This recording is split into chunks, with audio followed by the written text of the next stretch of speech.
Now, before I start sewing, I just want to lay out my blocks to make sure that everything is where it should be. I've sewn enough of these to know that you can mess it up. Okay, so I have my template A, I have my template B, and then these over here are just A and B reversed. So it's these just flipped that way. Okay, so once we have our pieces sewn together, they're going to fit really nicely, just like that. Okay, let's get to it. So here I have a template B, template A. My fabric is reversible because it's solid, but if you're working with a print, your fabric will not be reversible. Okay, so I'm gonna place my fabric right sides together. I'm gonna give myself kind of that 1/4 inch overhang right there that we talk about in the pattern. I'm also gonna do one more thing. I am going to lower my stitch length. Right now it's set to 2.5, which is typically what I sew at. And I am just going to move it all the way down. We're gonna go to 1.75. We're just gonna try that out. And why do you do that, Susie? That's because when I'm sewing a curve that is a little bit tight, your stitches take little, we'll just call it little steps in the fabric. And when it's tight, if your step is long, it can sometimes make it look a little bit jagged. And if your steps are these sweet little hops, like a little bunny, it makes it look a little bit more round. So you can play with your stitch length.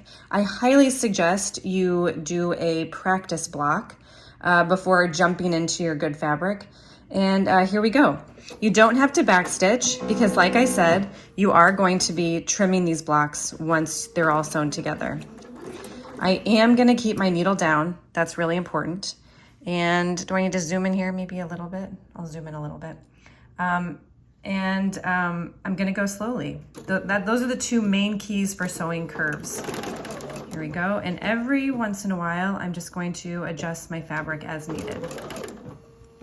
So I'm going to try my darndest. I'm gonna try my darndest to keep my edges together. Here we go. And the easiest way for me to do that is to kind of turn the bottom one. So I'm gonna maintain the top and I'm gonna turn the bottom fabric. It feels a little counterintuitive because I naturally want to just kind of move this where it should go. But think of this as your guide and then your bottom one kind of as like like your dog. Is this making any sense? So this is your leash, this is your human. Here we go. I'm gonna go slowly. I'm gonna stop when I need to. Oh, right there, I'm kind of getting a little bit off the rails. I'm gonna go back, trying not to stretch my fabric, but I am gonna take it, oopsie daisies, I got a little bit fast there. I am gonna take it, the bottom one, you know, I'm gonna kind of bring it to the top fabric as needed. I'm gonna keep going around. I'm just going so slowly, stitch by stitch, little section by section. The more you do these, probably the faster you'll get. You know, you'll get into a rhythm like all things. You know, there's a learning curve when sewing curves. But the great thing about once you really master curves is that the whole world of sewing kind of opens up to you. You know, you can do the sleeves on a dress. You can do the collars on a shirt. You can do, you know, the round parts of a bag. Here we go. We're coming through, we're coming through. All right, I'm gonna be left with kind of that 1/4 inch right there. Okay. I'm gonna cut my thread. Let's see how we did.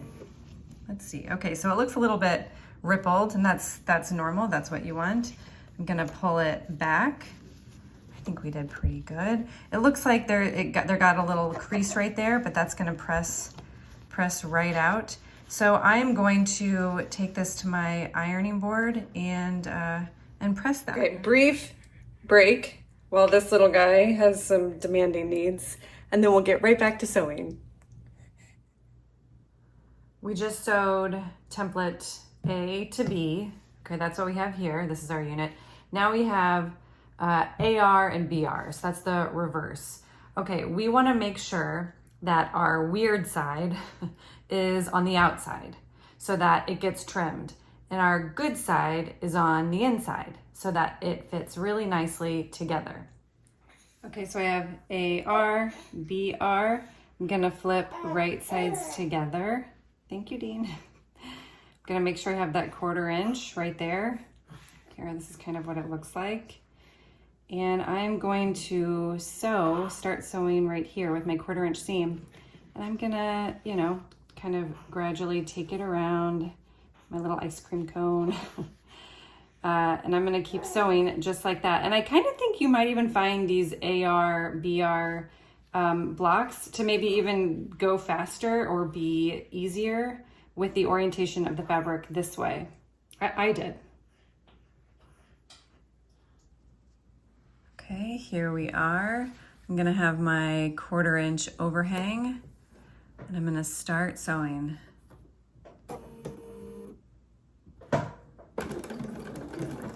Again, I'm gonna sew slowly. Whoops. And I'm gonna try not to bang the camera. That is in my face. Yeah, I find this to feel a little bit more natural actually than the other way. It feels kind of more like your classic drunkard's path, maybe. If you sewed other quilts with us, maybe modern fans or a planetarium.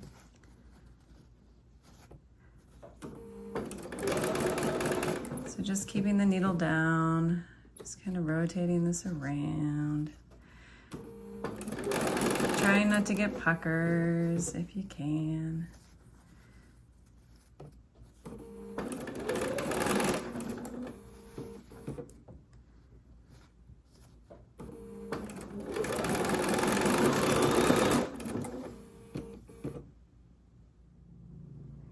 Okay, so here are our 2 units, AB, AR, BR, and they are gonna fit together really nicely. I'm just gonna trim that dog ear. Pressed away from the A template so that my seams are going opposite directions.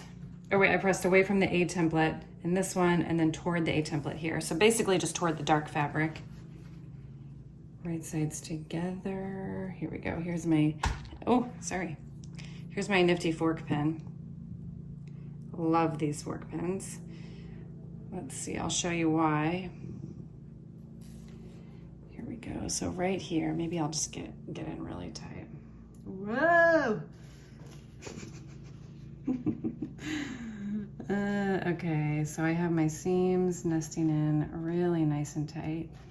Just kind of sandwich them in there. Oh dear. Can you even see? There we go, right in there. And then I'm gonna take my trusty fork pin and I'm going to stick it right where I don't want any movement. No movement, 0. Botox for my seams. There we go. Okay, I can choose to stick, how about I zoom out? I can choose to stick pins here. That's always kind of nice when you're dealing with a bias edge. So we're gonna really try to get our 1/4 inch seam. There we go. I'm gonna not sew over that pin. Whoops, sorry to bump the camera.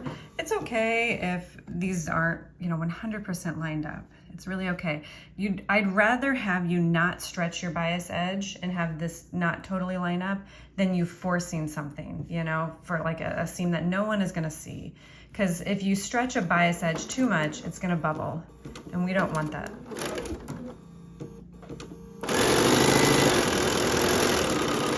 I am gonna sew over this fork pin. I'm just gonna slow way down, so slowly. If that makes you nervous, you can just stop and you can manually do it with the dial on your sewing machine.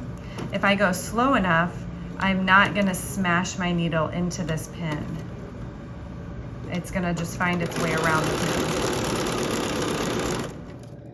pin. Now here's our lovely unit. I put some tape marking off the 8.5 on, I believe this is a 9.5 inch square ruler. But when you're trimming these up, there are 2 things I want you to look at.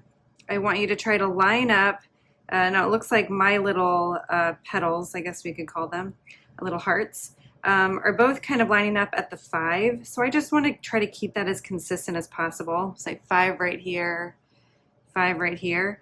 And then I want this 45-degree line to run down the center. It's looking like it's a little bit off for me. So what I can do is actually kind of move this and even just give this a little shimmy. You know, with these bias edges, things can just kind of move really easily for you. If you feel like this middle seam is bowing a lot, you can rip this seam out, I know, and slice a little bit better of a 45-degree angle. You can do that and then re-sew them together. So that's an option if you just feel like this is bubbling in a way that is not going to be good. Okay, so back at it. You can see all this lovely wiggle room that we have. And, you know, maybe I have a little bit of bowing, so I'm just going to kind of split the difference a little bit. It's just so minuscule. Okay, so I know I have extra room around here. I have room here.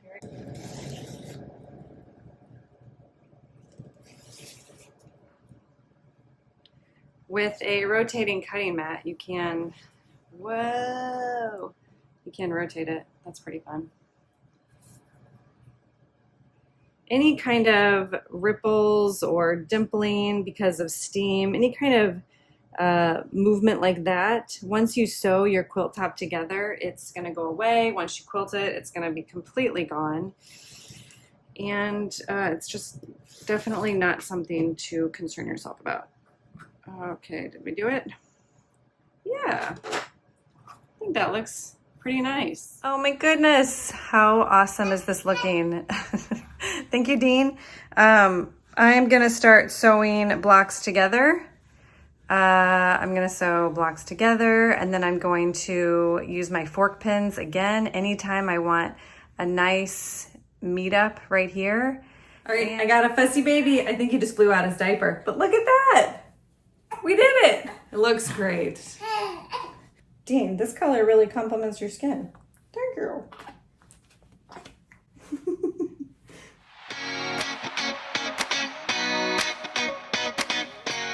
Saying bye.